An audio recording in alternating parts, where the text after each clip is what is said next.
Hello, Twitch chat. I have sound. Game has Hopefully, I also sound. have sound. Yes. Seb also have sound. Gemma have Marvelous, we all chat. have sound. Hello. Brilliant. With our powers Everything is combined. working. Yeah, we're back. It's been a week for games. The Game Awards happened Saturday, Australia? uh, Sunday morning, I think. Sunday morning? Yesterday? Yeah, yeah, yesterday morning, I'm pretty sure. That's fucked. That's crazy. Yeah, I saw a stream starting notification from someone reacting to it that started at like 10:30 a.m. Mm. In my time zone. So I Did think you around then is when it happened. did you watch much of it? I did not watch the stream. I went through a playlist of a bunch of the trailers, clicking the ones that seemed interesting, and I also Hi, did gimme. look at the listings for what the winners in all the categories were. Mm. I think you Or mean the winner. yeah, what the winner of most of the categories was. Yes, I was about to make that exact same joke. Hi, Darcy. Hello, friends.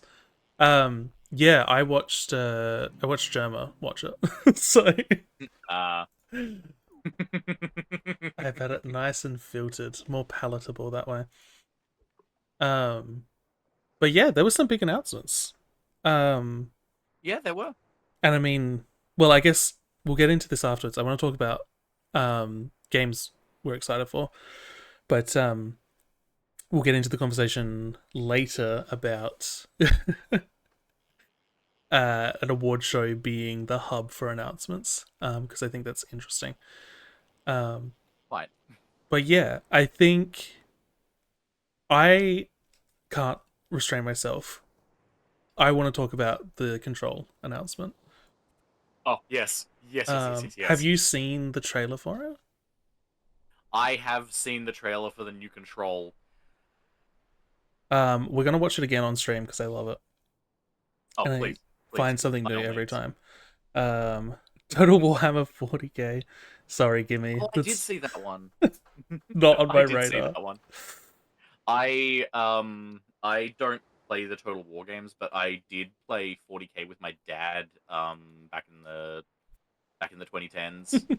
Um and so yeah, I was pretty stoked to see just the the scale of Total War 40k. That was exciting. Mm, It's not a game that I'll play, but it was the spectacle of it was a joy. mm. I think we'll get into that later, but I'm like, there's so much happening at the Game Awards. You really think a lot of gamers can find something. But yeah, so Hmm. we're gonna watch this. This is Remedy Entertainment's new game Control. Yeah. If you see anything you want to address, I'm happy to pause. Hopefully that volume's coming through. I don't know if you can hear it, Seb. I can. Okay, sick.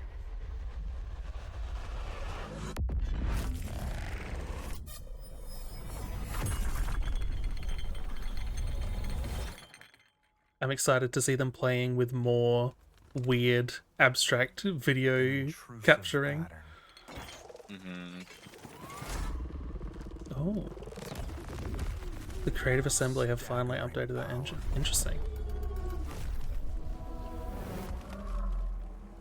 Reshaping reality as we know it. So I think for any big Control fans, also do not ingest Resist the Urge. I love it. That's Yes. wonderfully spooky. It's so uncomfortable. Mm. And this shot, for anyone who's played Control or knows of it, it's like, yeah, Oh. this is very intriguing. As is the character that's leading this one. Yes, indeed. Also, updated model for Jesse is exciting. Yeah.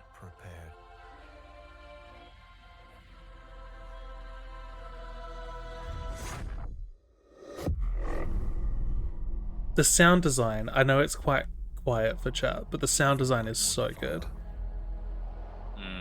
I mean, you expect great sound design from Remedy. And it's like, oh, it's like be back home. Mm-hmm.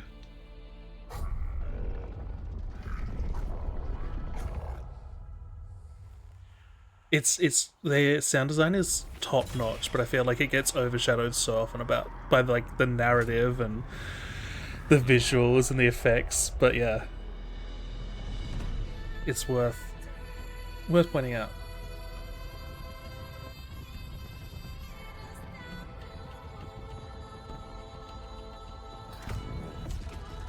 Cool. And the fact that we get some gameplay, you know, it's Oh good. yeah. I love Yeah. pre-rendered stuff, but it is nice to get some confirmation on what the gameplay is going to look like. Yeah, and I will say, with my personal proclivities, especially when the gameplay looks like this. Gameplay in a game channel, let's go. Woo! Indeed. It's okay, we'll get to talking about Warlock. Yeah. It's gonna get weirder. Anything jump out at you immediately that I should go back to here? Okay, so firstly, I'll start with the stuff that you'll be able to relate to more with just the having played Control factor, and that is the scale of the narrative here, where we've left the facility, we've left the oldest house by the looks of it. That's very Well and truly. interesting. Yeah. Yeah, that is very, very interesting narratively speaking. After the way that the narrative was presented in Control, and by extension, how like contained a lot of the Remedy narratives have been up to this point, with Yeah. like because even with the Alan Wake games, which are like a town, it's the one It's the town. one town. And even like the surrounding narrative of the town is it's like, oh, the town is weird and spooky. So like even some of the residents there don't immediately clock to the severity of things, you know? Like This shit is an incursion, and that's a different scale than we tend to get from Remedy games. And yeah, you're getting all these shots of a city getting fucked up, and that's different. And I'm really curious to see what sort of narrative they'll spin with that, because it again, it's a different scale to what we've seen from them in the past. Now the other thing that I would really really like to talk about is the gameplay mechanics, from what we see of them, because which is not you a lot, but some. no, no, but I'm seeing some things that make my personal gamer brain very excited. I'm seeing moves where it's melee combo hits that are occurring in the air. I'm seeing moves that are knocking a guy into the air. I'm seeing all of the things that I need to see to know that I will want to play a game, regardless of the fact that it's a Control sequel. And look, when I was playing through Control originally, I was commenting to people like, "This is very cool. I would love if I could get Control as a character action hack and slash game." And it appears that Remedy are living in my brain, listening to my thoughts, which should have been my assumption after playing Remedy games. But you're still never prepared to see a game that you've imagined come to life. But God, it looks so good. Yeah. I think out of everything in the presentation they showed off, it was this and the gameplay that they showed off for Resident Evil Requiem that I was probably most excited for. Right. Yeah, Resident Evil not a franchise that's really on my radar, so I was hoping to get a single still where that might be not blurry, but I fear that doesn't exist. Yeah, I am very keen. The gameplay looks compelling. The visuals, the sound design, everything is saying this is going to be full-fledged. It is interesting to me that it's not Control 2. And apologies to anyone in chat that I've already talked about this, but yeah, I think a lot of us were expecting Control too, and like maybe it's nothing, but I wonder how much we're actually going to get narrative progression in this game. You know, like you said, like the Mm. scope of this, the fact that it's New York entirely that's been affected is so it's really pushing boundaries what we've seen in terms of scale. I mean, comparable to Quantum Break, I guess, but that is I mean separate adjacent universe. So I guess I'm theory crafting here. I wonder Mm. how much of this damage we're seeing is going to be canon in the universe that we typically are playing in Remedy games. Yeah, I get. Yeah, because there have been a few Remedy games like that where it's like this has narrative impact, but as much as that, it's also just sort of fucking around doing its own thing. And so you're sort of wondering in a way if this is almost like the Control equivalent of Alan Wake's American Nightmare. Exactly. Exactly. Um Interesting. and you know, oh sorry, did you imagine that or did Remedy Games incept the idea into you? Yeah.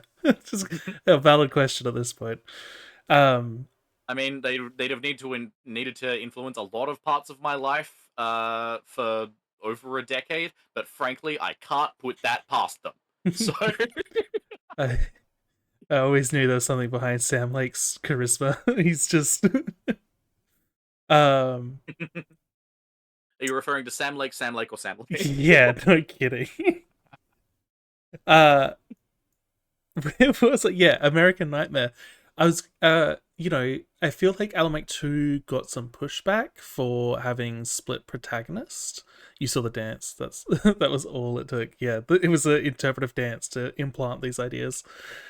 Um Alan Wake 2 had some pushback for having split protagonist, and so I mean, I don't know. It's hard for me to say. I love Jessie as a protagonist. Um, Mhm. I fear that being a woman, there's maybe, you know, a bunch of loud gamers who don't, but I thought she was really compelling and interesting. So I wonder if there's much concern around uh making the new Control game to be, you know, careful of that. Mm. And I guess in terms of like gameplay, what I'm wondering is, will we play as Jesse at all? Mm. I would I was wondering that hope myself. not, and I think not if my theory stands true that this isn't Control 2. Um, Hmm. I got like just a working theory that Control 2 will focus on back on Jesse rather than Dylan, right? Oh yeah, interesting. I Yes. guess then with you've made the comparison to Alan Wake 2's dual protagonist situation. And that makes me almost wonder whether they could do somewhere in between the dual protagonist narrative of Alan Wake 2 and something more like Alan Wake's American Nightmare, where this slots in the middle and sets up directly what you would get with Jesse in the future. That's what I'm thinking. I I'm continuing on that theory. I'm like, we see Jesse plunge this object into Dylan's chest, um, which I think we can guess is the service weapon, or if not, a similar object of power. And then we go from this Dylan sort of being tended to you know the more typical seeing Dylan. I think he's bold in here, right? Yeah. And so, Yeah. yeah, I wonder if this is a sort of like, here's what'll happen if you don't find Jesse, or you know, if you can't be sort of resolved. Remedy could also be expanding on the wibbly wobbly dimension universes implied by the hotel motel. Yep, as a hub world. Yeah, 100%. Sorry. His chat message. uh, The Rebar of Destiny. I really like the Rebar of Destiny. yeah, that's gonna be the mythology that sticks. I think 1,000 years from now, there'll Hmm. be stories about Dylan and his rebar of destiny. Like Um, Skull Rebar? Yeah. Oh, yeah. I wanted to that. Yeah. Yeah. But yeah, so my theory is that this is, yeah, like you said, it's gonna be in between and set up Control 2 going back to Jesse. But Interesting. I'm not set on it. There are moments like at the very end where we see Jesse floating away. This could well be, setting up sort of the plot for the game, or it could be, um hinting that we will get to see some gameplay. Plus two. Thanks, Gimme. But yeah, I want to that's actually mm, if I may note like a couple more things about this yeah, trailer yeah. that are interesting to me. Um I'll firstly just note the thing regarding the protagonist, which is just I did also have my initial apprehension, especially with this having been a series, I guess. This is the functionally the second entry in the Control series that has before now had a female protagonist, and myself and others that I've talked to have had some reservations about the idea of it moving from a female protagonist to a male protagonist. But I also do think that with this being a Remedy project, I think even if this is like just in general the direction, I think I have a unique level of trust in Remedy specifically to give something satisfying, regardless of one's preferences in that regard. Yeah. Um, yeah, And that's it's that's not, my 2 cents on that. like Because like, the yeah, narrative in the story, Dylan is a very important and influential character. So it's not, it doesn't feel meaningless. We just have to, yeah, like you said, trust that they will make this shift in a way that is worth it, essentially, right? yeah, yeah. The other thing that I want to note is actually about the editing on this trailer. It's a little thing, but it's that the second half of it, once they start getting into the gameplay stuff, and even like when they're showing story stuff after having started showing gameplay, the yeah, once we get this like uh post-apocalyptic shot with Dylan, um I it's, it's such a valid message, Gibby. Sorry to yeah, interrupt. no, I completely agree. Yeah, 100%.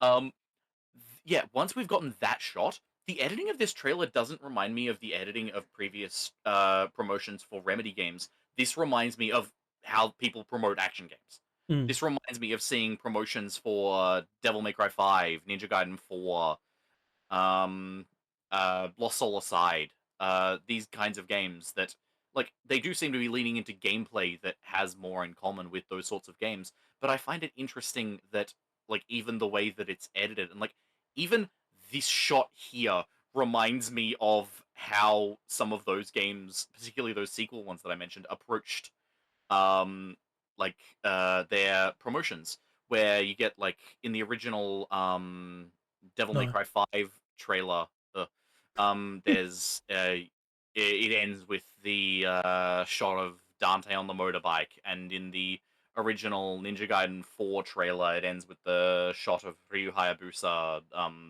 landing on a helipad, because they're transitioning new protagonists as well with those games. And so I find it interesting just how much the editing of this tail end of this trailer reminds me of the editing on the promotions for DMC5 and Ninja Gaiden 4. Mm, yeah, that's an That's a bit of a interesting weird point. aside. Yeah, that's a very specific sort of observation to like my personal experience with this, but it was something that I picked up on, and I figured while we're talking about the trailer, I might as well mention it. No, that's interesting. I think we can dive into that later in the stream when we start talking about what the Game Awards is, because I think that's a really interesting distinction between the Hmm. pre-rendered excitement narrative versus a gameplay trailer. But yeah, Hmm. we will jump back to that. I want to move on because we've got a lot on the docket. Yes, of um, course. I mean, so regardless, we were going to spend more time on Control Resonant than anything else. We were going to. yeah, It's I know what we're both like. I doubt that anything else will give us quite as much to say. yeah, 100%. Yeah, and yeah, Jeffrey, I agree. I think it is 100% intentional.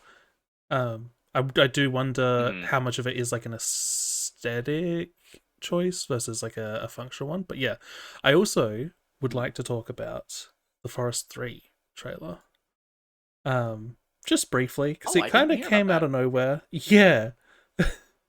Maybe I shouldn't have spoiled it. Maybe I should have waited to see when you could guess that it's Forest 3. I mean, I would Um, have seen the title in the YouTube yeah, clip, but yeah, good point. Because yeah, watching the Game Awards live and seeing reactions to it, a lot of people didn't get it until basically the end of this trailer, which is understandable. This seems like a big shift in direction for the devs of the Forest. you don't say. Yeah. Somehow I missed this one. So yeah, I think Sons of the Forest came out while we were at uni, or at least Yeah. around that time. And so Something I like that. didn't get a good chance to play through it until recently. Jeffrey and I have been going through. Which is funny because I caught that this was Forest 3 almost immediately because of the box of cereal. Because we had just been talking about it in Sons of the Forest. Okay. But That's yeah, it's really interesting. I guess I'm excited to see a new direction building on the skills they've developed. Get that cereal. The skills they've developed in the past two games. I don't know, the Forest has never been like top of my list of like games, but both games have been consistently fun with cool mechanics and really interesting design choices. So I'm excited to check it out. Yeah. I mean, I'm into this.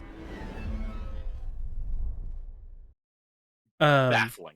yeah, right. Completely baffling. So yeah, it's. I guess context is it's in the future, we assume. And somebody who's trying to go back to Earth has milk Hydra, indeed. Um, Yes, for the sake of Twitch, let's call that milk. but yeah, I'm so sorry. any first impressions since it slipped through the cracks for you? Oh, well, I like it. I'm into it. Yeah, It is definitely the type of setting that I'm more into. Like these more sort of like sci-fi, fantasy, supernatural settings with like you're getting like weird creatures. And I like weird creatures. I really enjoy weird creatures. yeah. And yeah, this looks to be going in a direction that is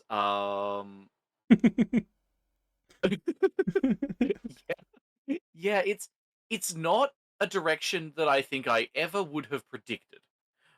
But it I feels also it feels like they've got horror forest, and then they're just swapping out sticky notes with different tags, and they were like space. Yeah, so yeah, you know what? I'm into that.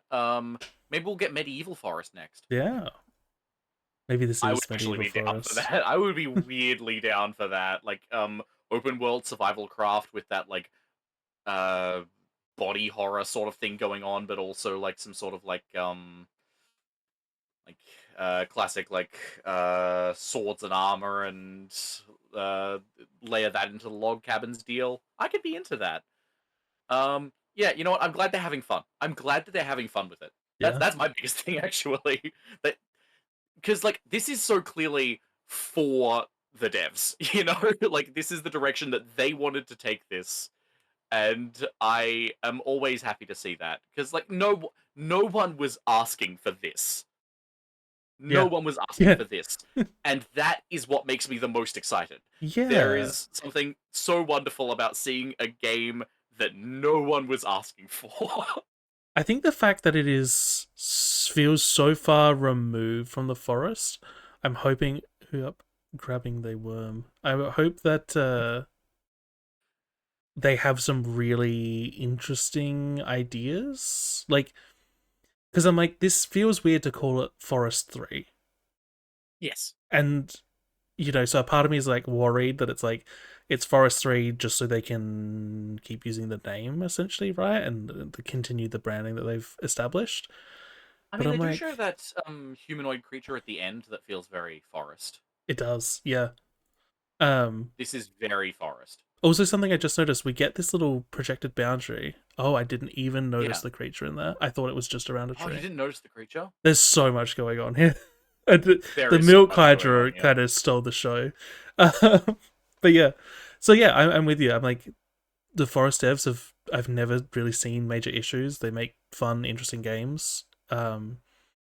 So yeah, I hope this is, like you said, it's them having fun. They've got some interesting ideas, and this is their chance to sort of show them off. But I Yeah, am I think interested where they go in the future. Like what other games yeah. they make when they're done with the Forest.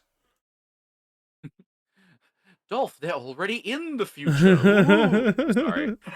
But yeah, I totally agree. Like there's some clear imagination and some unrestrainedness occurring here, and I'm very keen on that. One thing I quickly wanted to note is I find it interesting, given what I've seen people talk about the Forest games most for, is the fact that we get no indication of what base building would look like here, Yeah, yeah. There's because nothing. that's a big part of the Forest experience for a lot of people, We and got I'm sure that arms. it's either just like We they've got got robot arms. arms, and we got little floating guys. Yeah, that's about it, right? Hmm. I'm wondering Yeah, if these are these natural or are these like traps? they look fairly natural, I They think. do, but also I don't know. I just the worm. I feel like they hold this shot for too long. Personally, we got little guys scurrying about. We got a blue Yeah, border. I'm getting the sense that that's probably what they're doing instead of the companion characters that Suns had. Yeah, that's a good point. Yeah, I'm sort of in this interesting spot, yeah, where the more I watch this, the more I'm seeing forest isms, Mm-hmm. just not as I would have expected them. Mm, But nevertheless, they're there. yeah, and the aesthetic is there, which I think Yes. for like the forest is kind of the key element, right? Like as long as you have the Mm, weird body horror stuff going on and it looks mhm. good and spooky, like that's kind of what the game's built around. It just, I think it took off because the gameplay is also fun.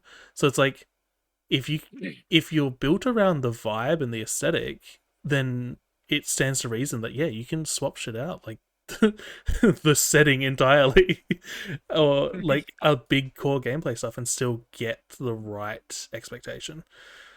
Focusing on Good exploration point. combat, yeah. Yeah, which is interesting because I'm remembering, I'm thinking back to when they originally announced Suns, and I feel like with Suns they were very much promoting a lot of the like survival mechanic stuff that was very definitive of the series up to that point, and has continued to be. Like, I feel like I remember there, like in the original Sons of the Forest advertisements, they were showing like the chopping down trees and stuff. Um, and Good question. It's a good question. It's valid. I mean, can we eat the worms? Can we eat the worms? Yes, that's what the robot arm's for. It's for grabbing and yeeting. It's perfect gameplay. Do people still say yeet? I No, we're showing our age. curses. I do also, I just noticed upon rewatching the little guy who climbs onto the box of cereal. Look at that little guy. Yeah. Oh, Like straight up little man. Who is he? So yeah. This looks like a good one. I'm I keen. even even without like the sort of knowledge of the series and the fact that it's an interesting direction to go for an established series, this just looks good. I'm excited for this. Big time. What else did I want to talk about? Right, my last like hyped game um, which is Gang of Dragon, not Dragons, Dragon singular.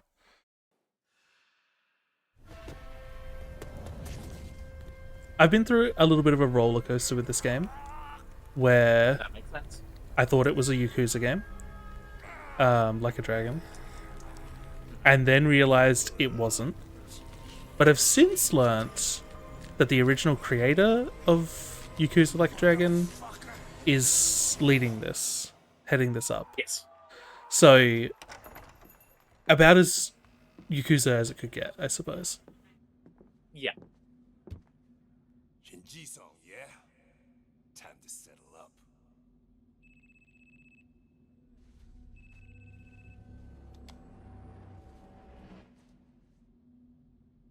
Hey, Daiki.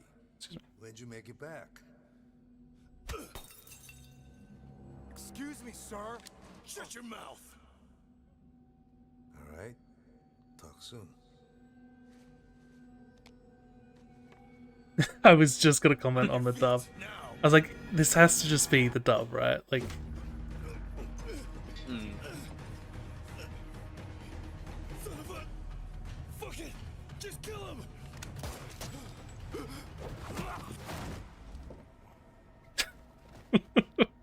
I love this singular punch. It's so good. Mm-hmm.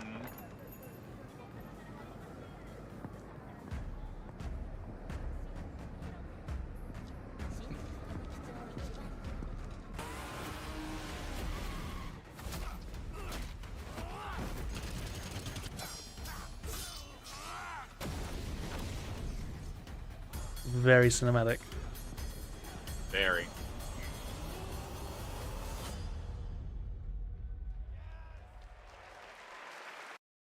But yeah, that's King of Dragon. Interesting. Yeah, I also didn't see that one. I did hear about it, but I didn't see that one. Yeah. I agree. Hmm. I like the protagonist design. Mhm. This seems to be the sort of leading character, and I'm very used to games like this, going with much like sort of like more lighter build Mm.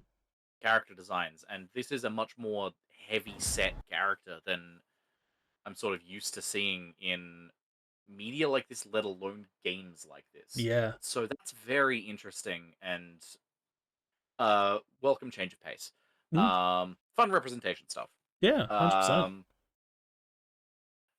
I look, someone's got to say it. I'd like if there were gameplay. This felt like a movie trailer. Um, Yes. I guess that's yeah, it's tough, right? Because it's like we see like use of guns, we see sword fights, we see like hand to hand, but yeah, without actual gameplay, it's like, will that even be a part of it, or is this yeah, just exactly. cutscene story stuff? I think, like, I don't know. I'm invested in the Yakuza games for the story and the narrative and the Mhm. cinematic nature of it primarily. So for me, this is like, oh, fuck yeah, like I can't wait to see what it's like. Um, if people say the story's good, then I'll kind of play it regardless. If the gameplay's weak, I'll just push through. But Mhm. I feel like that's maybe not the popular opinion, or at the very least, I imagine the opinion is a bit more split. And for Majima, yes, good. Thank you, Jeffrey. Thank you for catching me on that. Um, so yeah, I imagine it's probably a bit more split with the Yakuza series, right? Yeah, I will say I definitely came to that series for its gameplay initially, and I would probably, as much as I do think that the story and characters and everything are just sublime, I don't know if I would be as interested in the series were it not for the style of gameplay that it has. And so, like, I do have faith that this could have really cool narrative and characters and stuff. And frankly, I'm willing to have faith that the gameplay will be good. But the problem is that that's all it is. It's faith. Yep. Yeah. And I'm not the biggest fan of that, Yeah. broadly speaking. I guess this is like, the same conversation we could have been having with Control, but Remedy were able to make what is probably the better choice and split it. You do half your time for the narrative, exciting, cinematic, rendered cutscene stuff, and half the time on actually showing off the gameplay. So, and it's not like this is. Well, I say this is like it's a continuation of that series, but I think it's safe to say it's going to be similar in a lot of ways. So if we look at the Yakuza games, it's not like they're not flashy, like for gameplay. Like you can definitely get some really compelling gameplay to show an announcement trailer. So yeah, like you said, it's just faith at this point. I just want as much hardcore violence to absurdity whiplash as possible in my Yakuza. Yeah. I mean, it's one of those things, right? Even in this short moment, I do love like the guns on him, and then this guy getting shot square between the eyes by his co-worker. Yeah. Like that is It absurd. as brutal as it is stupid. Yeah, and then just that punch, I love it. Oh yeah, It's so good. And then, I mean, I feel like a classic of this sort of trope, but it's the like.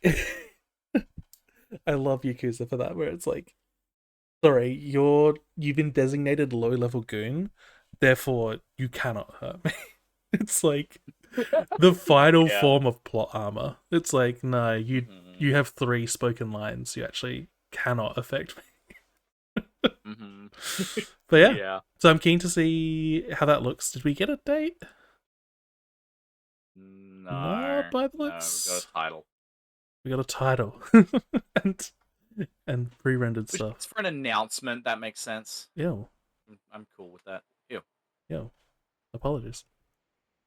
But yeah, so we'll move on our stream. They can pay us. We'll move on from there. I say that while we're watching trailers. I want to talk about High Guard just a little bit. I haven't even watched this trailer all the way through yet, so this will be new to me as well. I've watched maybe half of it, and I was like, "That's enough. I'll save the rest." Into lands uncharted. That's a shame. I feel like the second half was better. Of this trailer. Yes. Interesting. So I guess the elephant in the room is that this was the closing announcement, right? Yeah. I got that story right. From what I heard, yeah. And there was upset, more fodder for the hype cycle. Yeah, upset that it wasn't or I guess upset that it was a hero shooter. Which, I don't know, that feels like an odd argument. It feels like justification for just not being that interested in it. I think you're probably in a better starting point to just be like, this game's not for me, I don't like the look of it. It ruined all the hype that the show had built up. Maybe a bit more honest. I definitely watched the first little chunk of it. I saw the shot with them having a gun on a horse, and I was like, okay. And then I quickly pieced together, oh, this is a hero shooter. And that was the moment where I knew, yeah. That's okay. I guess, like, there is maybe an argument to be like, a hero shooter in 2020, well, not even 2025, 2026 at least. I don't know when this is coming out.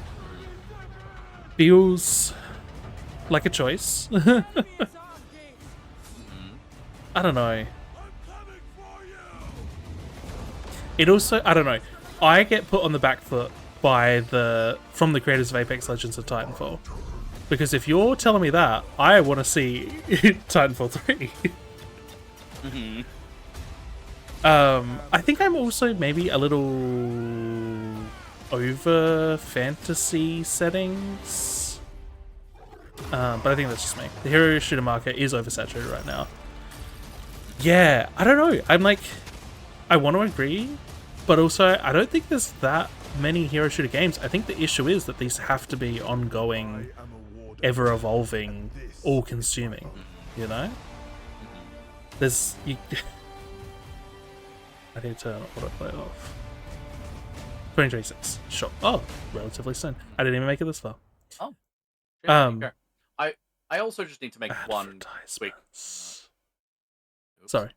Um, Go ahead. when you're able to get the trailer back up, there's one moment that I would like to pause on, because you and I have not that long ago finished a multivocational design course. Yeah. Yep. Can you click to the title card? Was that at the end? Or? Yeah. Yeah. This. Give me nothing. Give me nothing. It's so disappointing. I feel like this title card feels so evocative of how people have reacted to this trailer, where it's like not going out with a bang but with a whimper. Yeah. And I say that as someone that I do have things to praise about this game trailer. As much as it's not my kind of game, I do think that there are some genuinely cool things in this trailer. This title card is not one of those things. Yeah, it's giving masculine fragrance ad. It's giving we bought this font. It's very yeah, it's not very characterized. Yeah, I was gonna say I mean I was gonna say I'm like more than just this, like talk about Give Me Nothing. I'm like the world design, the character design, it's I think this tragic mix of a slight stylization mixed with too much noise. Nothing stands out to me. We've got it you know, like as an Unreal Engine dev, I think the a lot of the comments being made about Unreal Engine are maybe exaggerated in times, but there is some truth to it. And it's like this just feels like, you know, a lot of just Unreal Engine lighting and effects and, you know, terrain noise, and like there's art things happening for sure, but like I don't know. I look at Overwatch and I remember what Overwatch was like when it came out, and it was like so stylized. And you go back even further, you look at TF2. It's so stylized and it helps. But I look at this trailer and I'm like, you know, I'm already on the back foot, so I've definitely got a bias going into it, but like none of the characters I'm like, oh, that one character, this character, the character with this. Yeah. It's like, yeah. What have people been saying? It's a shooter with heroes, not like a hero shooter. That's very funny. Yeah. I think I will also make another observation. And this is more nitty-gritty, but I think that you'll understand where I'm coming from. I think that from the looks of it, there are some mechanics here, specifically mechanics, that could make it really interesting if I had any idea what they were. Okay. Like, they show the stuff with there's mounts. There's this moment of this character capturing this big glowing sword. There's the moment where the character summons like this siege weapon thing. Yeah. There's like the character who like transforms into a big monster form and charges through. Yeah, this moment here. This could be so interesting if I knew why I should care. Yeah. And it right near the beginning of the trailer, they put up this tagline that goes, "A new breed of shooter." Why? I want to understand. I think I don't say this often. I do not say this often. This is a trailer that would benefit from a narrator. I want someone to tell me why I should care. because I'm seeing a lot of things that are context. What is the red orb? Why are they stabbing the red orb? Maybe I would care if I knew why you are stabbing the red orb.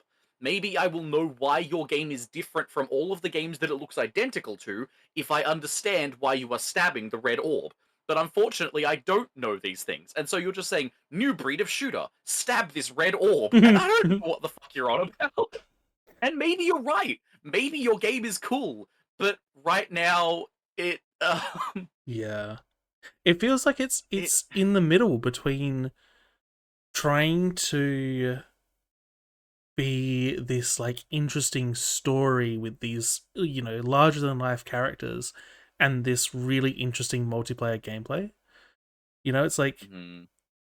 it, it it'd be like if you were trying to advertise Titanfall 2 and you were trying to like talk about the different sides of the war instead of being like you can run around as this tiny little guy and do parkour, or at any point you can jump in your big mech robot and become like a walking tank on the battlefield. You know, it's like you said, it's like, wow, how do the mounts work? What are they doing? When do I get to use them? Anytime I want? Only in specific locations? What does the red orb do? Same with the siege weapon, right? It's like, is this just progressing the capture point? Or is this a tool that I can use at my disposal dynamically to change the flow of gameplay? Sorry, Gimme, I seen your messages come through. I haven't had a chance. The game could be sweet, and if it's the Titanfall guys, it'll probably handle very well, but it's hero shooter with blocky Blizzard design for characters, but realism for environment. Very meh clip.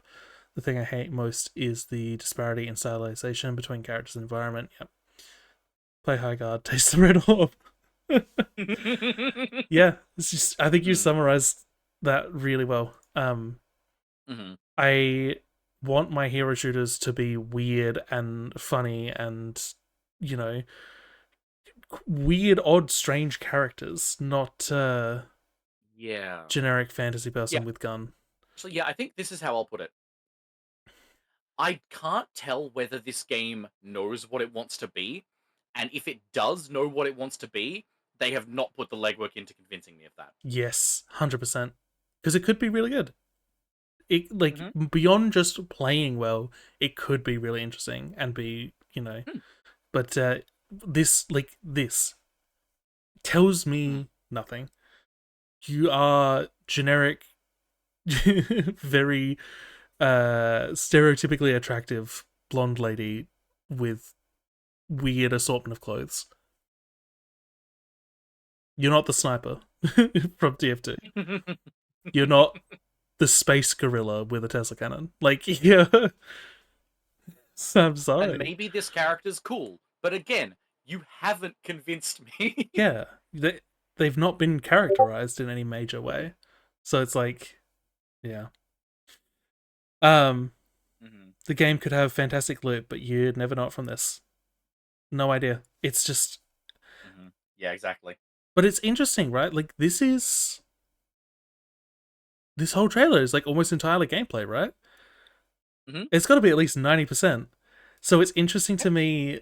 It feels like the classic like gamer conundrum, where it's like we want more gameplay in our trailers, and then they make a trailer that is 90% gameplay, and it's like, boo! I say, bad trailer. Here's the thing. Let's be fair. Let's be fair on that dialogue. Because there have been trailers from this event that prominently featured gameplay and were great because they perfectly highlighted what is cool about the experience. There were also some cinematic trailers that, while they were cinematic, did actually show what sort of felt like needed to be shown to build a sense of interest. Specifically, Divinity, the new Larian game, Right. which I don't think we can show footage from because that is the one trailer from the event that had a little warning at the start saying that it's for an adult audience only. So I don't know how much Twitch would like it. But that was entirely cinematic, but it sets up this very interesting world and these very mature themes that it's willing to explore. And so, with the knowledge of the kinds of games that Larian make, and like they're a household name at this point. If Yeah. you don't know Baldur's Gate 3, why are you even at like watching Game Awards trailers? um, you know, Yeah, yeah, and so like in that regard, like that's a cinematic trailer, but it tells you what you need to know. It shows you this interesting world, these interesting themes, and it tells you that these people that you trust to make games that will like pay off as a cool RPG with these really interesting worlds and themes are attached to it. So you know what you got to know. The thing with this trailer that is the problem with the logic of that is, yes, I'm glad that we are being shown gameplay. That is good, but they're not framing it very well. yeah, It's exactly the thing that I was saying earlier. There's probably neat shit here, but the stuff that's actually unique, I have no context on. I yeah, I mean, it's exactly as I was saying. I want to know why I care about the red orbs and the siege weapons, because I would love to care about why your game is a new breed of shooter, hmm but I don't. You've shown me a bunch of flashy shit that I'd have no context for, and generic hero shooter mechanics. I don't. yeah. I think it's It, my point to bring this up is mostly just that I think it's unfair to sort of generically criticize a game trailer for being just pre-rendered cutscene, right? You There's so much context that needs to go into it, like you said with Larian. It's like Mhm, there's such a household name. They're also fresh off the back of Baldur's Gate 3, so any mhm, information we get, we can make really good assumptions about how it's going to work. mhm, It's essentially, I'm like, it's just knowing what game you're advertising, where it falls, and mhm. what the general public knows about you. I think oh damn, I almost got that perfect. There we go. Like in a game like this. Oh, sorry, I missed. Are you seeing that tank? Yeah, right, Kiki. Gameplay is disconnected from the meaning. If you look at Marvel Rivals is a unique uh data point to look at because there is so much pop culture history with Marvel, unsurprisingly. So, Mhm, the heroes are already established. But if you look at Overwatch, you look at TF2, how do they advertise their game? It's with mhm, character stories. You get all the, mhm, meet the blanks for Team Fortress.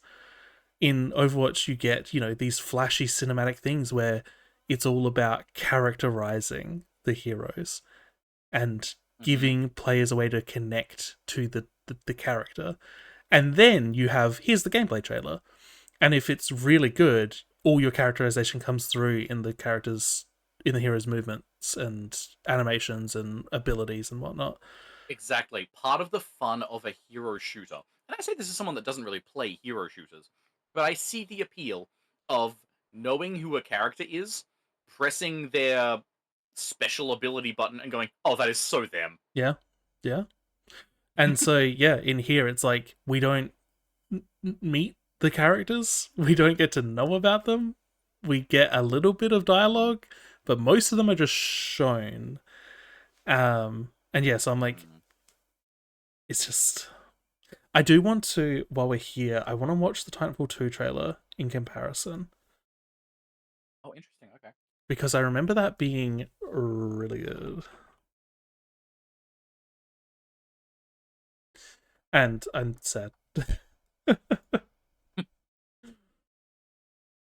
Is this the right video? No, it's not. I want. Is it even? No, it is Titanfall 2, isn't it?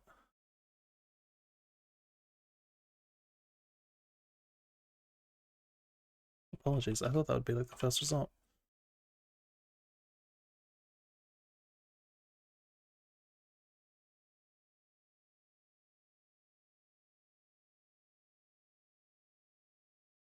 Is it the single player cinematic trailer? Is that what I'm thinking of? We have an ad. In a theoretical world where where I was in charge of the high ground trailer, I would have chosen one or two paths. Dot dot dot. Focus on the heroes with a narrative cinematic. Yep.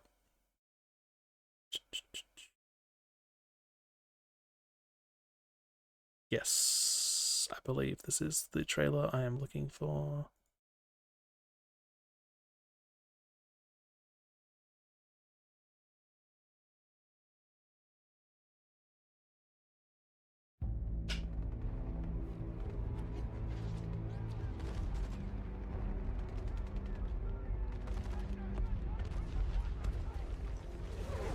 or 2, pick the High Guard unique game mode for an in-depth. Of all the things I've seen on the battlefields of the frontier, Yes, exactly. the pilot is the true dominant force.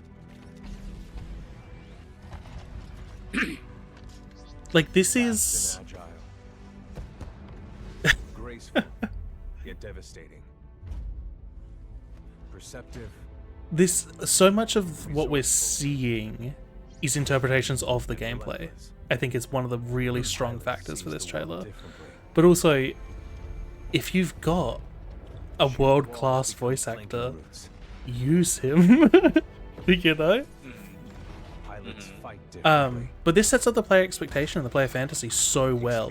And like, yeah, this is the single-player cinematic trailer, but like, this is what you want players to feel like playing the What truly multiplayer. separates the pilot from all the grunts and machines of the battlefield is the bond between a pilot and a titan. And like, yeah, this isn't a hero shooter, so you don't have, you know, 5,000 characters you have to introduce. You know, it's everyone is playing the same fantasy of like the pilot and the titan. But I don't know, you know, is the trailer weak, or is the game just not sure what it wants to be? Because you look at this and it's like, I know what the game wants to be. This is about... Or an equal. Yeah, this is confident. Yeah. But Frontier has been I actually, the only home I've ever I'll known. wait till this is over and then I'll say For my years. thing. Our lands have been But like, destroyed and by again, the that's what we're talking IMC, about, right? They are taking our resources, contextualizing the ruining characters and destroying our and the places, narrative here so that you care killing about us it. off if we try to And then if resist. you're like really watching it, you can start to make guesses about what the Despite gameplay's going to be recent like. victories at Demeter and beyond, Well, we it's have also a long Some of the sequel, details. so before they're the able to sort IMC is of defeated. assume that you know what it plays like. And Now, I serve as a rifleman in the militia. I mean, fighting if to nothing free else, the frontier. it was actually noteworthy in the first place that Come a Titanfall long 2 way had from a becoming a single-player pilot. story, because 1 didn't. Yeah. But when that day Well, comes, Single-player story. I hope Yeah. I can live up to the honor. I guess technically. They really blurred that line though. Yes. I quite enjoyed the way the story was done in the first one. It had its problems, but I thought it was so interesting and unique. Anyway, So you're on No. YouTube I watching how to literally make was popcorn. not able to play it when I tried because I Oh. could not get a match-made lobby. yeah, So, that makes sense. That's so sad. so in fairness, yeah, I have my personal chagrin against the Titanfall 1 story format. Yeah. I was late to the party, don't get me wrong, but like also, I feel like I should be able to play the story mode of something, even though I'm late to the party. Yes. Yeah, I do agree. Okay.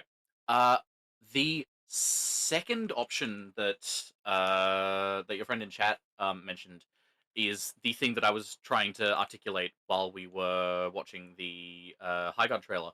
Is yeah, I want like a 5 to 10 minute video of them going through why playing their game makes it a new breed of shooter.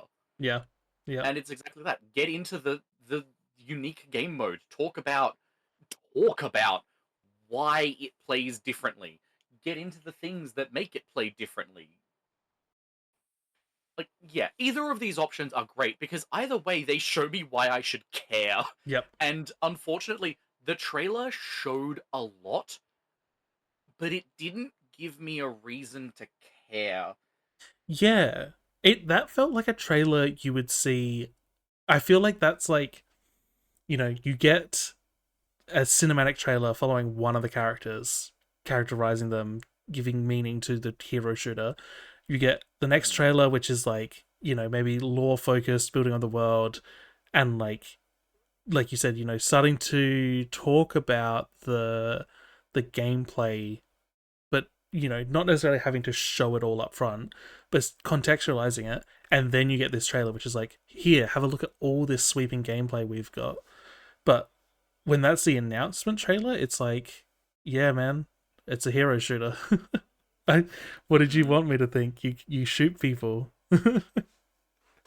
Yeah. And I can feel the devs pleading look into my eyes, going, "No, you stab the red orb." Yeah. It's like, Yeah, look, yeah. buddy, I bet you do. I bet you stab that red orb, and I'm sure that you are very confident about why I stabbed this red orb. But also, I don't know. Maybe I'm focusing on something that's so nothing. Like maybe my focus on this red orb stabbing is totally misplaced, and this is barely a thing to care about. I don't know, and that's the problem. All I'll say is you didn't mention the blue orb once. And There was a blue one? yeah, when one of the teammates died, Shit. there's a blue orb, so. Oh. What are the orbs? Give me anything! What are the orbs? Yeah. It's... I really hope my audio sounds remotely okay. I mean, I'm looking at it. You're sticking in the yellow. You're doing better than me. Oh, brilliant. Red herring orb. I can't wait for them to just not be them. They're like, oh, that was just like a dev tool we had. Oh my It's god. actually part of the gameplay. Don't do this to me. Don't do this to me. You just get full Mandela affected. What? What red orbs? We don't know what you're talking about. The orbs. Yeah. I had queued up the Warlock Dungeons and Dragons trailer, but honestly, I'm trailered out. I don't want to watch it. Yeah, I agree with that. And to be honest, that is the perfect example of the opposite problem as the High Guard one.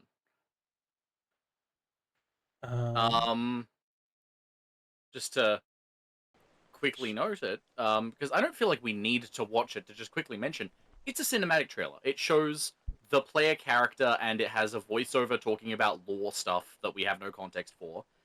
And at the end, they show us a really cool player character design. It's a little generic, but I'm into it. It's a cool character. But I am given no reason to think that I will, like, to have any confidence they'll be interested in playing the game. I saw an article somewhere that said that it's going to be, like, an action RPG, and that makes me think maybe I'll be into it. But I have no idea. That's also a very broad genre. Yeah, exactly. Because, like, I mean, I adore Dragon's Dogma. I'm not really into Diablo. Yeah. Those are both action RPGs, but they are worlds different from one another. Yeah. Um, It's the context issue, right? Yeah. It's like, if it's a D&D game, so you can be pretty confident it's going to take place in one of the D&D realms. Therefore, you can have a really good idea of what the lore and the story and the narrative is going to be about. What we don't know is what the gameplay is going to look like. Is it going to be D&D? Is it going to be 5e mechanics? Probably not, but we don't know. I know literally nothing about it, but my interest is suspended entirely with the words Warlock and D&D. Yeah, so it's like, you know, you can't really milk anything more out of that. People hear D&D and Warlock and they go, oh, yeah, narrative, okay. But with no gameplay, it's like... This is a trailer that could have been a poster. This is a trailer that could have been a poster. Yeah. You show the render of the character at the end, you say, Dungeons and Dragons Warlock, and I get as much out of that experience as I did watching that, like, 2-minute trailer. That's actually such a good point, because one of the notes I wrote down, there's been reports about how much these trailer slots cost. Did you see that report? Do you want to make a guess on how much a 1-minute slot cost at the Game Awards? I didn't, and it's gonna hurt me. So the report said 2025 Game Awards, we're looking at 450,000 for a 1-minute slot. Potentially up to $1 million for 3 minutes. Oh. Yep, that makes sense. Like, $3. Good guess, give me. Yep. Once the rules closes without going over, you're playing it safe. Yeah, right? And so, like, you know, that's a lot of money. That's a lot of money. And then we're talking about... we're talking about the context, right? It's like you said, this would have been just as effective as a rendered poster with the title, and you spent $450,000 on it. And that's not to say, like, you shouldn't spend $450,000 on a Game Awards slot. If that's, you know, where the marketing team says the money's going to be best effective, sure. But at least make your advertising worth the money. like use it effectively. Yeah. I like like for context, Gemma and I are out here pitching and scrapping over 100,000 to get our sort of studio afloat, right? And then, like, you know, there's this classic wisdom where it's like, oh, marketing should cost at least the same amount as your total dev. Like, total costs for a game split 50% on development, 50% on marketing. Is that insane? Am I going crazy? 100%. I mean, look, if we start talking about this, we're going to fill up the rest of our stream time complaining about capitalism. Yeah. So, I'm just going to put that under the category of fuck capitalism, and we can sort of maybe move on to our next topic. Yeah. That's fair. That's a big category. No, I can respect that. What awards? What awards? It's a very good point. It's a very good point. Yeah. Yep. And you know, all the nuance there. Anyway, what other notes did I write down? I guess, you know, we've just looked at the trailers. What about the actual awards? Ah, yes, the awards at the Game Yeah, Awards. right. The things that definitely haven't become an afterthought. To be the Game fair, Awards. it's game awards. So, you know, they show all the game trailers. The awards come afterwards. Yeah, fair enough. So yeah, Game Okay. Awards 2025 Expedition 33 edition. Yes. Okay. So I do have feelings about this, but I don't know how popular those feelings are based on what Ooh. I've been seeing people talk about with social media. Hot takes incoming. Prepare yourselves, chat. Okay. I'm really glad that there was a Claire Obscure sweep. I really like the Claire Obscure sweep. My I say this personal because and I've been apparently seeing everyone's people- game of the year. That's Yeah, it's amazing. And not only that, but like, look, no, fuck it. Awards shows are political. Awards shows are very political. And they always have been, and I don't see that changing in my lifetime. Mm. Alright? So, seeing a single player role playing game by a functionally independent team. I say functionally, like, they are categorized as an indie team. I know that that's controversial as well. But nevertheless, they are batting for the indies. Mhm. They're batting for the indies, yeah? sure. And on those grounds, and along with it being a single player role playing game focused on having awesome gameplay, a wonderful story, great art direction, and very very clear creative vision. That is absolutely what I want to be seeing getting praise. That's absolutely what I want to be defining the games industry. That rules. I am so glad that that's getting all the love. And I will say, I understand people being frustrated about it being a sweep.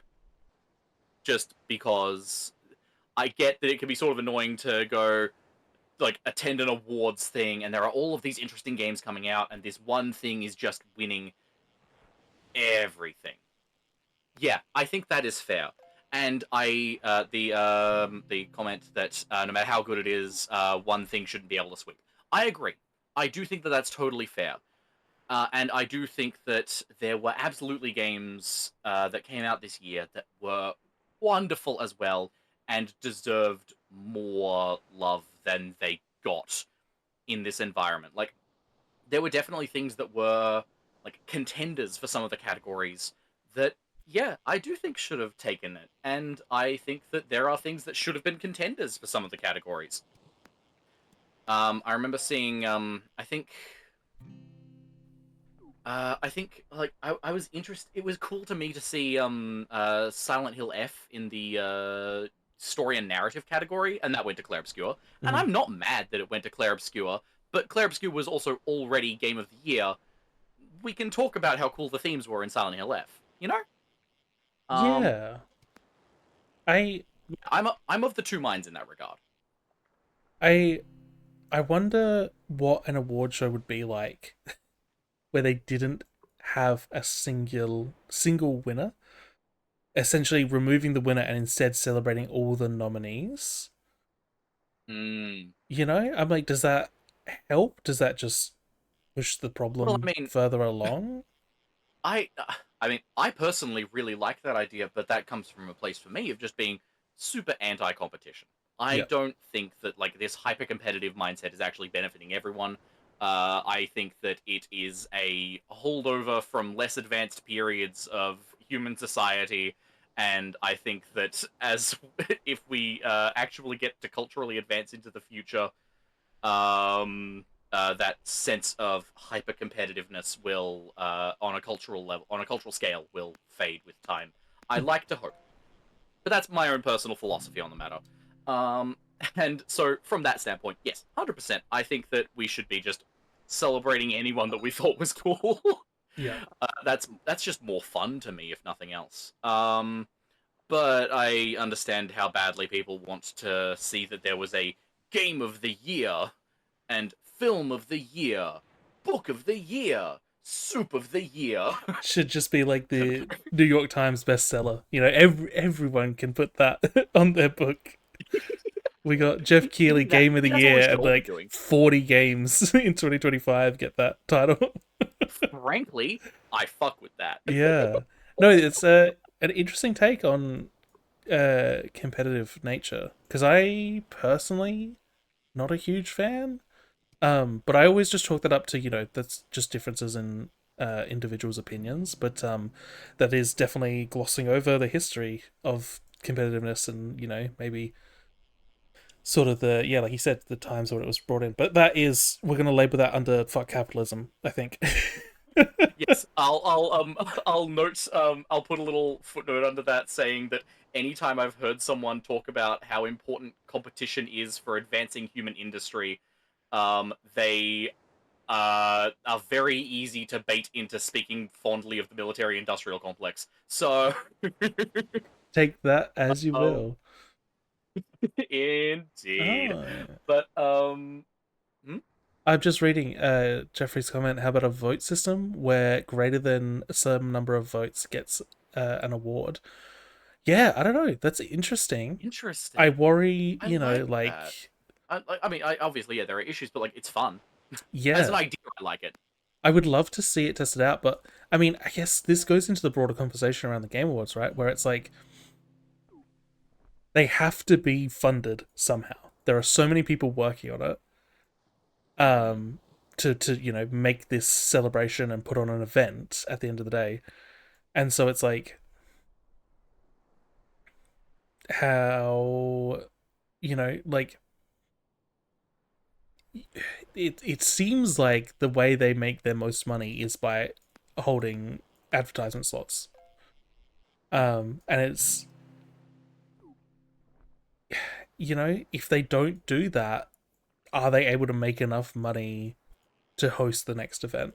Because you know I hear a lot of complaints about you know it's not honoring the games. The games, oh, the awards themselves are getting brushed aside for the game announcements and people advertising their upcoming stuff, and I'm like, yeah, it's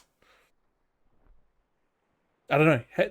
Do we? Is there a better way to achieve this in in the systems we occupy? You know, like Mm. for sure, I got started because Jeff could fund it with ads when E3 went skint, so no necessary evil right now. Yeah, Interesting. that is. I do. Go ahead, please. Yeah, there is definitely a degree to which, like, in the current zeitgeist, at least of like, the sort of international gaming scene, the Game Awards have replaced E3. Yeah. For all intents and purposes, the Game Awards are our new E3. And I'm gonna be honest, E3 was cooler, but um, but I do understand the degree to which like these devs and these publishers they want to get their upcoming things out there, and this is a place where there's a lot of eyes, and it makes a lot of sense that they are there. I think it I can also just be cool to get excited about new games and new projects, right? Like, oh yeah, 100%. inherently, the idea of showing off new stuff at an awards show isn't bad. It's just No. there's a lot of complexities around that. How do you choose who gets to show off? How do you, yeah. Mm-hmm. And in this case, it's going to the highest bidder functionally. Yeah, it's I'm like until we don't no longer need the fuck capitalism category. It's I feel like that's Yeah, exactly. how it's gonna function. It's. I also wonder though, whether I imagine for a lot of people having announcements at the Game Awards is also kind of burning them out because when you account for the fact that we get multiple a year of you get Nintendo Direct, you get the PlayStation 1, I forget what it's called. State of Uh play. State of Play. You get State of Play, you get whatever the fucking Xbox One that happens occasionally is. Microsoft's big. Yeah. Yeah, whatever it is. And then also like other like announcement shows that are kind of like more like environmental E3s, like there's Tokyo Games Show, Right. things like that. And so if someone is tuning into every Nintendo Direct, every State of Play, every Microsoft thingy, every Tokyo Games Show, then when they're also getting to the Game Awards and it's just more announcements, I can see someone getting burnt out on that. I can see someone going, this is too many announcements. Because we did have E3, and that was the one thing. And this was the time of year when everyone would announce their games, and this was the environment for it. The Todd Howard's It Just Works showcase. Yeah. But yeah, I do wonder whether there's a degree of just like people want an E3 where they can isolate all of the announcements to the one thing and go, oh hell yeah, so many new games, and then they can, yes, so chaotic, so beautiful. Uh, uh, see, I do long for the days of all of the self-organized presentations by different publishers, and some of them did not work. Yeah. Um, you know, like with how curated the Game Awards is as like a format of announcing games, I'm glad that all of these devs are getting to promote their games and get so much like budget behind that to like, provide these very consistent experiences with these presentations, at least regarding quality, even if the actual like value of the presentation isn't all that impressive, as we were discussing with a couple of games today. For sure. But also, I don't know. There was that. There's the classic Genji Days of the Blade presentation where the guy's raving on about just how authentic to Japanese history this exciting new action role playing game is, and how it's depicting real locations and real battles exactly as they happened in history. So here's this giant enemy crab. Oh, stained in my memory for better or worse. As an holder, I do miss the days of reading Hyper Magazine, looking at photos of booths. Yes. Yeah, 100%. yeah. I don't know. I don't know. I guess in my like, I'm taking the tome out of my brain and like blowing all the dust off the front cover. I remember having a bit of a sour taste for E3. I think because of how heavily advertisement it is, right? But it's like, yeah, it's an expo. Like, that's the point. And that's exactly the thing, is that was the place. It was the advertisements show. You would go if you wanted to see the advertisements, and you would tune into all of the broadcasts of this advertisements show if you wanted to see the advertisements show. Yeah. And now we've got lots of little different advertisements shows all throughout the year, and if you want to be keeping up with games, you got to watch all of the different advertisements shows. I hope you remembered that this week has another advertisements show. The last one was a week ago, yeah, but that was a different company's advertisements show. And now it's time for the big awards. It's another advertisements show. I don't hate it, because I like seeing new games. I am a sucker for these advertisements. These are my advertisements. They are precious to me. Fuck Yeah. capitalism, but these advertisements are precious to me. But I could totally understand someone going, we had our one advertisement show where the advertisements lived, and now the advertisements are everywhere. Yeah, I guess, I mean, but at the same time, like, it makes sense that it's been spread out, right? Because it's like, I Oh, remember 100%. the last few years of E3, it was like this, like, E3 turned from like a weekend to a 3 day to a week, and it was just blowing Mm, up because it's like, all these big players are like, well, we want our time in the spotlight, we want our time to hmm shine. And by the end of the E3 week, it's like, there's been 5,000 game announcements, and it's like, yeah, 100%. nothing is special anymore. And so I can understand why it's split up, and I I guess actually, that's maybe part of I the actually have issue a note. with Game Awards. Go ahead. No? Well, it's about what you're saying, and it's also about the last couple of chat comments about the bad photos of booths and the press junket that got out of hand and we loved it. And I think it is one of these things about like people's personal relationships with the games industry, especially with how much it's changed over the last 20 years. Because this is still a burgeoning medium, as we've discussed multiple times. It's a burgeoning medium. And the thing is that it's kind of hard and a bit weird to watch it be this multi-billion-dollar prestige industry when it used to be so scrappy. Mm. And we're talking about, like, it was so much fun when the presentations were bad. And it's like, yeah, that genuinely was part of the fun of it. And it's not happening now because there isn't room for the presentations to be bad. There this is like a recognized industry. We've gone from a place where you'd be lucky if you saw that Halo got a magazine ad to seeing Halo Infinite in Times Square and on the sides of buses all over the world. It's a different time, and it's this weird sort of adjustment thing of, yeah, in the same way that now we can't have the one show where you see that all of the new movies that are being made are happening. We're in that place with games now, where I remember seeing a thing at some point about how somewhere in the 20th century, former half to be clear, um, there was like a thing. I think it was probably in New York or Los Angeles or some shit, and it was a thing where you would go to this event and there would be promotions for all the new movies because these were all the movies. And you would read your newspaper and magazine articles and it'd be like, ah, yes, here are all the movies coming out in this next year. It's all of them. And that's sort of, we've lived through what that was for video games, and that was E3. And now we're living in this world where, yeah, there's a lot more now, and there's a lot more stakes to it.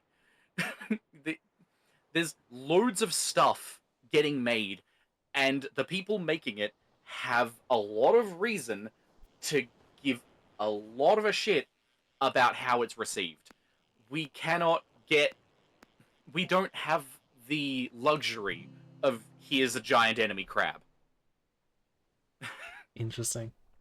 Jeffrey said I couldn't name a games journal now, yeah, but there was a time where I would look at for a specific guy's articles because he got JRPGs. Most of that is just how ubiquitous and continuous info is now. Yeah, I agree. Yeah. Shouldn't be kids these days and they're maxed out web fishing. No, almost. I'm getting there. Um, what?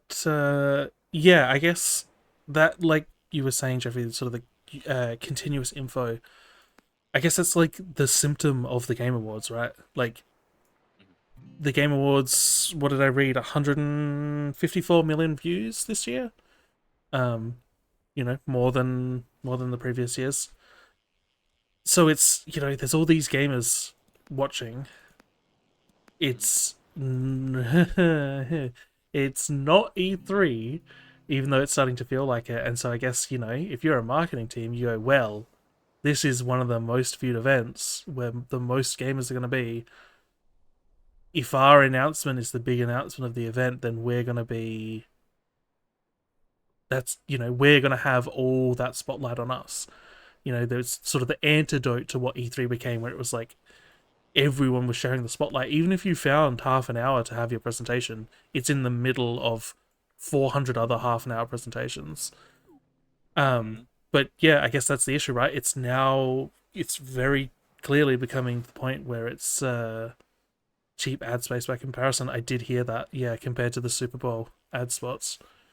And also very targeted for the audience you're looking for. But yeah, I guess that's the issue, right? It's like everyone wants that cheap ad spot, that singular focus. It's causing everyone to recreate E3 in that way.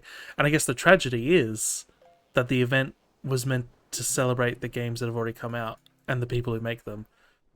And it's now becoming not that due to circumstance. So yeah, I understand. I think it's a difficult situation to be in. I don't know what the solution would be. In my head earlier, I was like, you pick one company who gets to sponsor the Game Awards, and they're the only one who gets to make an announcement. It's like, okay, well, That's so much worse. I'm sorry. no, So I know it worse. is. It is bad, but I'm like, I just don't know what to do. Like, that's not gonna work. I don't think there's many. I don't know if there is a solution to this, right? Like, other than fuck capitalism, one global game. Sorry. Does Jeff need a sugar daddy?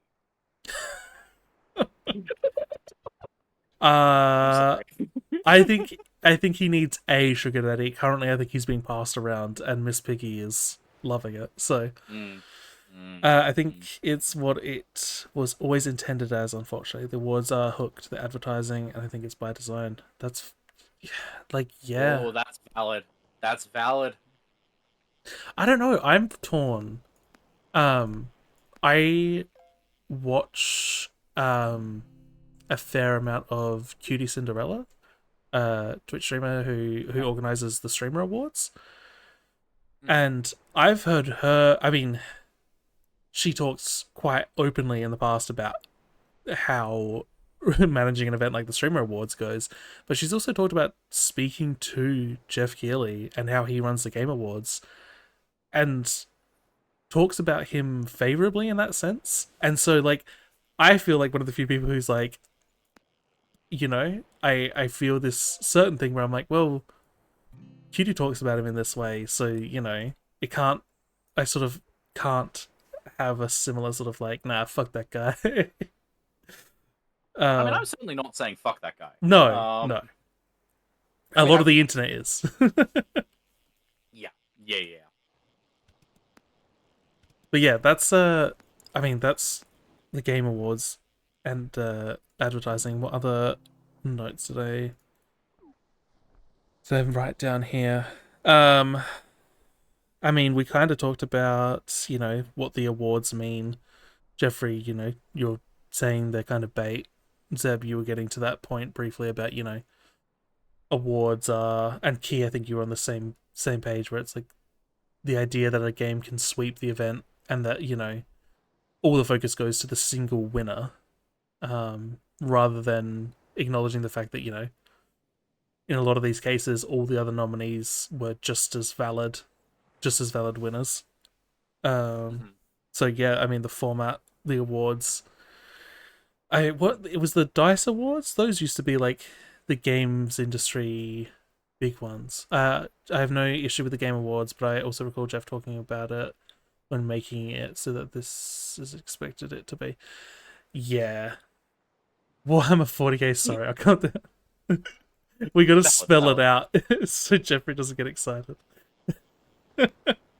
But yeah, am I right? Do you know the DICE Awards, that used to be like a big games industry thing, right? I feel like I don't recall.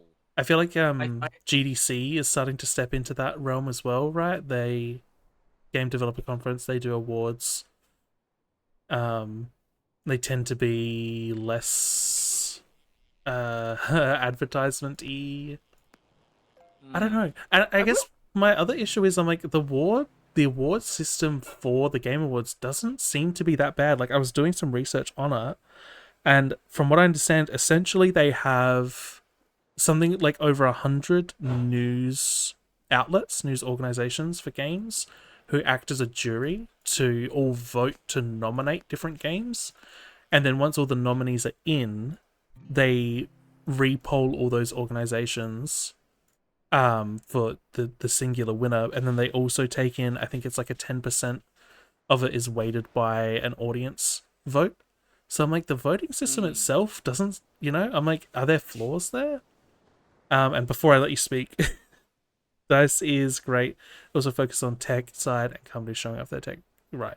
GDC has definitely taken over the technique process side. Cool. But yeah, any thoughts on like the way the Game Awards handles that sort of nominee judgment process?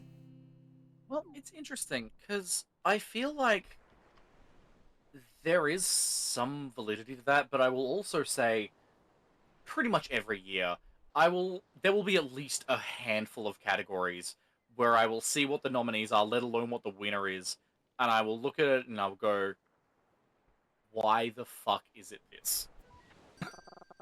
What are we doing? I mean, there have been some really baffling ones at times. Like, I don't know if you're at all invested in the fighting games category, but the the winner of the fighting games category this year, I agree with. That was Fatal Fury: City of the Wolves. Great game. Really fond of it. Very good fighting game. And I enjoy fighting games in general. But the other four options for the fighting game of the year at the Game Awards, there were 2 remaster collections of old arcade games. Not even remake, remaster collections. Like the kind of shit that you would get as like Sega Mega Drive collection for the PSP kind of stuff. Yeah. Was at the Game Awards as contenders for this category. And I feel like there was one game that wasn't even like actually a fighting game. There were 2 options that were actually like should absolutely be nominees for this. And luckily one of them won, and luckily it was the better one because the other one was the new League of Legends tie-in thing. Right. But like, I don't know, there should not be remaster collections. Yeah. There. Is this though I mean, it's an issue that, we're talking about the Game Awards, right? Like, this is the most broad, general, popular awards, right? So like, I don't know, a part of me doesn't expect some of the more, I don't want to say niche, but like specific categories to maybe go a little awry. I'm like, if there's 100 organizations polling for nominees, I'm like, I don't expect, not even half of them, I don't expect to really have a good grasp on, what's going on in the fighting game genre and the fighting game community. So I don't expect the Game Awards to accurately represent that at the end of the day. And like, that blows. That really fucking sucks. But I don't know if there's a better way to do it. It feels like one of those things, kind of like what Jeffrey was getting at before. Like, back in the day, you would learn who a reviewer is and their tastes and their abilities, and so their review of a game isn't just this objective review. It's like, oh, I know what this reviewer is like, so I know how to color this review. It's kind of the way I see the Game Awards, right? Where I'm like, this is like the most surface level popular. I don't expect them, I go into that for certain categories.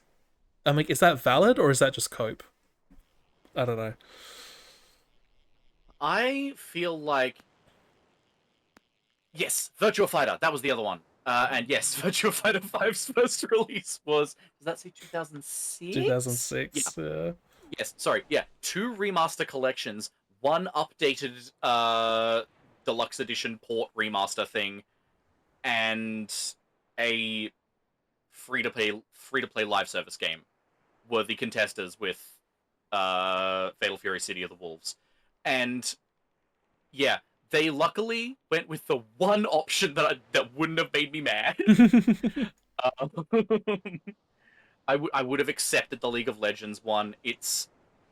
I have my grievances about its business plan, but it is at least a new fighting game. Yeah. But yeah, sorry, aside because of the chat, but I do think that if you're going to have this is the awards show of the best games of the year, we have categories. The people putting forward the nominees for those categories should know the category. Yeah. I don't think that's a crazy thing to say. Because right now it sort of feels like if you were to attend a film awards show and you and you was like, the best art house film of the year, Avengers 7 is nominated, and it's like, Yeah. what are we doing? Yeah. That's how it feels with some of the categories at the Game Awards, and it's like, no, I think it's fair to expect a little more than that. Sure. You know So, what I mean? is it a case of like maybe they need more rigorous sort of jury selection, in the sense that, like, rather than having these are 100 outlets all be able to vote, you go, hang on, we're gonna get in specifically the guys who focus heavily on fighting games, and they're gonna, Yeah. you know, Yeah. just sort of vetting that system a little bit, I suppose, in that way. Yeah, I do think that. Also, worst category, most anticipated, 100%. What are they doing? I, on the flip side, might say not best category, but best a category that was added recently is best ongoing game. Given a lot of the troubles with DLCs being added, and this new trend for live service games, I think it's very smart to just sort of cordon 100%. all of those off and say these aren't like this year's games, these are ongoing. I think it was a very good choice, and I think also positively positively tinted by the fact that No Man's Sky won that this year. 100%. So I'm like, well-deserved win. right? And I'm like, there's not a lot of these games, but I imagine it's going to become more common, like No Man's Sky, like Cyberpunk, where it's like, for whatever reason, because of publishers, the game was released like dog shit. And over time, the developers were able to claw back any semblance of a compelling game. I think it's really good to still be able to reward those, and we don't have to have those weird conversations of like, No Man's Sky was released in this year, but like this year it had a major update which made it really good. Like, the fact that there's a category for that, I think is good. Yes, I am very, very glad for that. Oh crap! There was another thing I wanted to mention. Oh yes, I'm really glad that they have an accessibility category. Oh, 100%. Yeah. I often disagree with the winner of that category, but I have been pleased that it's happening at all. The fact that it's there, it highlights it. For those who are driven by competition, there's an award for it. Yes. Yeah, I don't remember. I didn't see it for this year's. It must have happened before I tuned in. I did see that. I think it was Doom: The Dark Ages. Took it, but I think I remember last year, The Last of Us, or maybe the year before. God, how time when The Last of Us Part 2 got it. And they got to do like a whole showcase on all the different systems. I was like, that's cool.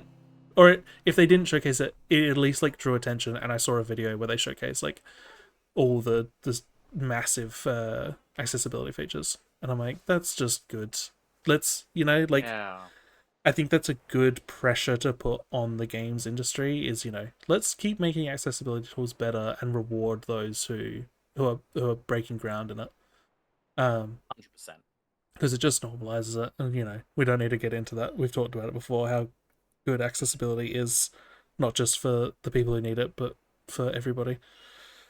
Yes. Um, 100%. but that does bring me to one of the questions I had, which is like, you know, there are trends in the games industry. Sometimes it feels like the Game Awards is responding to those trends, and sometimes it feels like they're pushing them, right?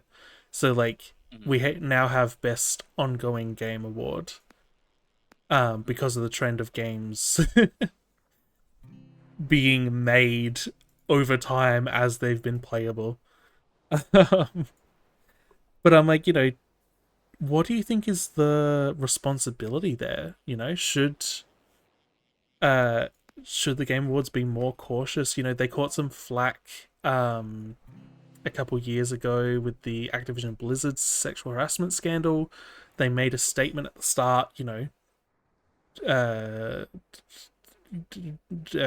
I can't think of the word, saying it's bad, very brave of Mhm. them, and then not Denouncing it. denouncing it, thank you, but not naming names. And there were people saying, Mhm. you need to, understandably, you should be more vocal about that.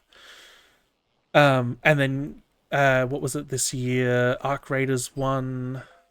Uh, they won a category, and they I believe it was Best have Online. AI generated voices. Is that right? Yes. Yes, that is correct. And so oh, I've got no bait. Classic. Take a drink every time I try to cast without bait on the line, and you'll have a good buzz going. Um. We'll be able to have a much less cognizant conversation. uh. But yeah, what am I saying? You know, how much responsibility do you think is there for the Game Awards to try and put pressure on certain trends? Should they remain a more neutral? They are supposed to be. I mean, any award should kind of have a neutrality going into it, right? So, do they maintain these connections and their sort of position as this weird E3 Game Award hybrid, or what do you think? Should they be more I have a deliberate? complicated feeling about this. Yep. I have a complicated feeling about this because I think that how do I put this properly? I think that, and I say this as someone that thinks that in general, people have a responsibility to hold the world around them accountable. No, Yeah. and yeah, there are some behaviors and some trends in the games industry that I really don't like. And I am uh, yeah, I tend to agree with that, but I also do think that firstly, there is a line with these things, and part of it is acknowledging that, like, with an awards show, you are promoting the things. Like, you are promoting these things, Yep. and if they are things that people are buying, you are promoting that people buy them, And they know that. and That's so why their yeah, time slots cost so much. Yeah. exactly.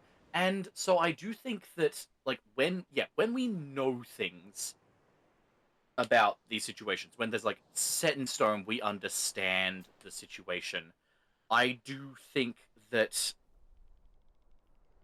even if not like naming and shaming, just sort of, if you're at least like even exempting certain things, regardless of how high profile they may be, Yep. like I don't know, it kind of stings to have seen Grand Theft Auto 6 winning the most anticipated game award at the Game Awards after hearing about all the recent stuff that they've been doing reunion busting. Yep. Yeah. Big time. Uh, yeah, after all the Rockstar union busting stuff, seeing that they're still getting actively promoted at the Game Awards, it's not the best look. And it extra is frustrating because the Game Awards do have categories like they have accessibility and they have games for impact. Yeah. The Yeah. fact that they are actively stepping out and going, we want to talk about games with a strong, positive social message, Yeah. but also have an unwillingness to condemn when there is a much more negative social message. And I think it's fair to say that, like, should an awards show have a say in what that is? Maybe not, but they clearly are under the impression that they do have that say. You know? Yeah, it's like they, and I guess they, Jeff Keighley specifically, is by the actions taken aware of the impact, but has chosen to do some things and not do some things. Like you said, excluding some things. It's tough to see. I do also want to drop People Make Games video about the Rockstar layoffs, union busting. Mm-hmm. Oh, apologies. I need to turn down my Discord notifications. Yeah. Yeah, there are some strong comparisons that could be made with Alright. No, you're good. some strong comparisons that could be made with that matter of discussion there, but I genuinely don't know whether certain political matters are actually safe to freely discuss on Twitch, so I might just need to leave that to private discussion. But What a spooky thing to think about. Yeah. all I'll say is that big internationally renowned shows being willing to call out certain people for doing unconscionable things and not being as willing to call certain other people out for certain unconscionable things is a bit of an ongoing trend in the current zeitgeist, and it's frustrating to see. Yeah. Yeah, I agree. Yeah. There's so much of that. I mean, if I'm going to shout out another YouTube channel, Boy recently uploaded a video highlighting that sort of issue when it comes to anti-Semitism, which is just such a hot topic in light of recent news. But yeah, in efforts to remain positive, fuck capitalism. Categorize. Ding. New line. Yeah. What other notes do I have? I've also listed down here category for esports. I think maybe in a similar realm as fighting games and that sort of stuff, where it's like it's a very specific category where the general populace is maybe not well enough informed to make some of those decisions. So yeah, seeing some sort of jury vetting separation based on categories would be cool. Although that being said, I've fallen out of the esports realm. Whale. Holy. So I actually don't know the quality of the nominees and the awarding there. Yeah, I've never been into the esports scene. I am glad that it gets its representation at the Game Awards, because that is like a very meaningful part of. Hell yeah, it's like a very meaningful part of the games community, and frankly, the esports scene is something that can bring a lot of recognition to gaming as a most pressingly as an industry. And I have my feelings about games as an industry, but I acknowledge that there is meaning to that, and representing such an impactful part of that at such an influential show is something that I'm glad they do. Yeah, it reminds me of the conversation that's a little bit older of, like, what is a game? And I appreciate that we seem to be moving into this realm of, like, if it's a game, it's a game. There's no, like, validity in differentiating between, Mercy. Yeah. So yeah, I agree. Good to see that as a category, the representation. It's crazy esports and streamers get an award but no speedrunning award. Yeah. You know what? That's a great point, actually. I like that. There should be a speedrunning award. Yeah. I mean, yeah. I can't think of any reason not to. Shout out speedrunners. I think speedrunners as a broad group of gamers are maybe one of the most positively impactful, and I think a good deal of that is down to events like Games Done Quick. But I think speedrunners and their mentality towards games is maybe one of the uniquely positioned to make those events as successful as they are. I think it's such a positive part of the community. Um, yeah, I agree. They should get Yeah, more I'm not. recognition. I'm not personally in the speedrunning scene. I'm not really. I like speedrunning games, like games that are Yep. very much built to be like fun time trial games. I do enjoy those, but when it comes to like speedrunning other games, it's not really my scene, and I don't tend to really watch speedruns. But I have a lot of respect for the speedrunning community, and I do think that if you are repping esports players and streamers, there should absolutely be a speedrunning category. Yeah, I think they're both like even selfishly have such a strong value to the industry, right? Like esports players, if you're making a competitive game, hence where the esports comes from, it's such a good community to see what your game looks like at its highest level. It helps you Hmm. identify new challenges, new design problems, and new ways to play. And speedrunning is just the broader version of that, right? You're talking about a community who will do anything to beat a game as fast as possible. That's like, maybe some of the most talented in terms of like bug finding QA test. Fuck no bait. QA testers you'll get. Um, Hmm. and they promote that Yes. the interest in that, right? Like I feel like learning speedrunning is maybe a great gateway into QA testing. Yeah, and I mean, yeah, I think that it is a failure of the Game Awards that Jeff Keighley did not take the responsibility of making that one person that finally broke Wind Waker an internationally known household name. Yeah, If you don't know about the Wind Waker speedrunning wall, I recommend looking it up if you're into the speedrunning scene. I recently read a whole like post thread about it from like I think like 2020 or 2023, something like that. I have. And Yeah, I have Kiki to thank for showing me the Wind Waker speedrun at Ludwig's speedrun event, which I see. was what was it called? Anyone in chat remember? Um, but yeah, great demo of that. The whole speedrun, but yeah, the Yes, wall specifically is nuts. yes, the wall and Fast apparently, and from what I hear, 52. the yes, the wall, and from what I hear, the 70 invisible grappling hooks. Watch a speed run. Watch a video where a guy invalidated a Final Fantasy VII speed run by counting steps on the vid he was reviewing. Damn. What a yeah, cool community. Let's I would yeah, I agree. We should see a more representation. Game Awards, new category, please. Um yeah, well, I mean, we kind of got into this a little bit, but I guess to wrap things up, any interest in any kind of involvement in the Game Awards or something like it, whether that's, getting to vote on things or potentially becoming a nominee or even just going to the event. Any goals in there for you?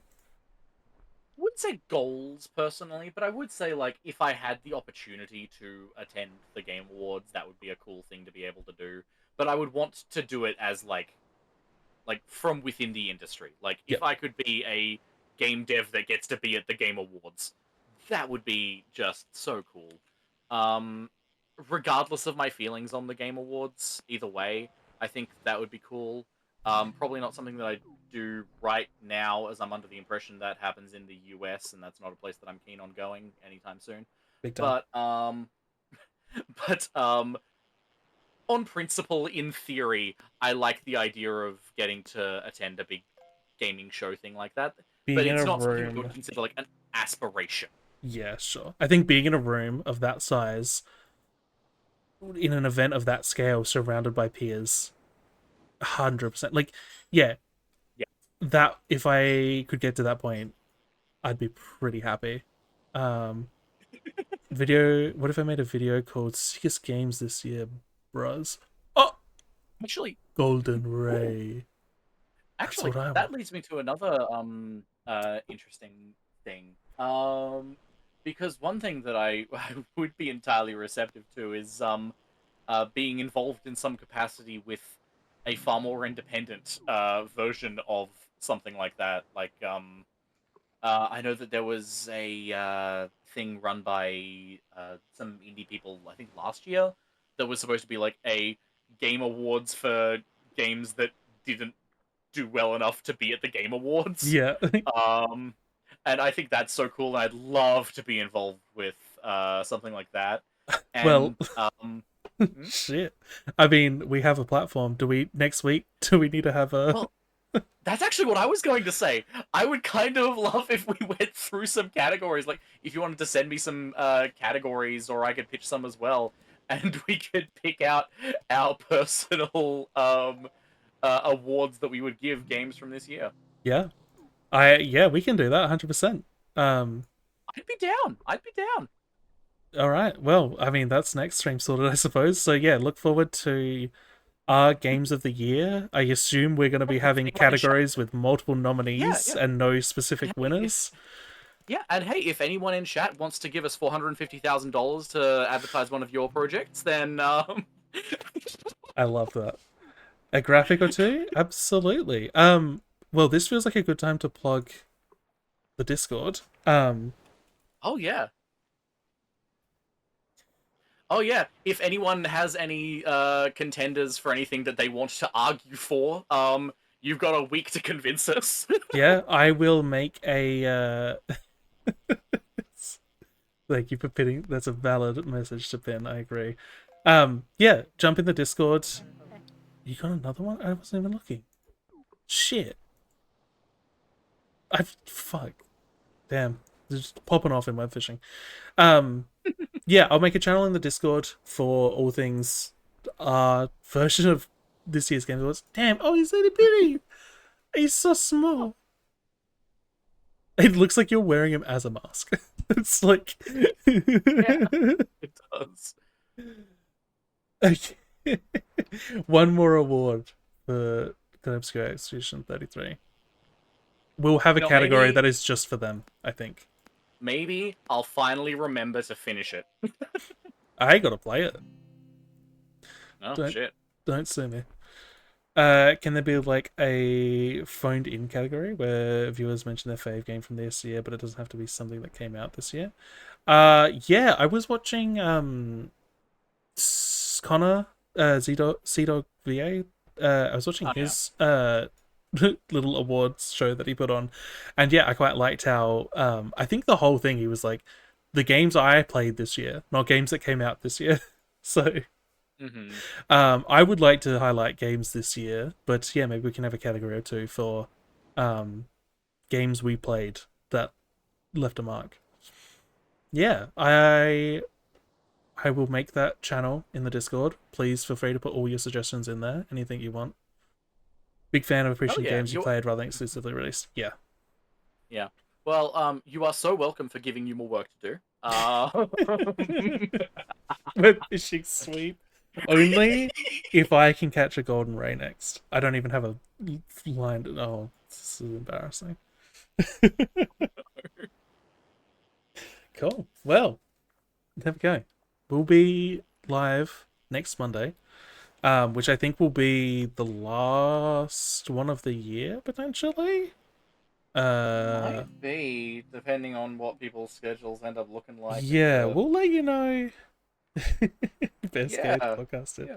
We'll let you know next week. But yeah, look forward to our version, the Chronoboros Game Awards, I suppose. Yeah.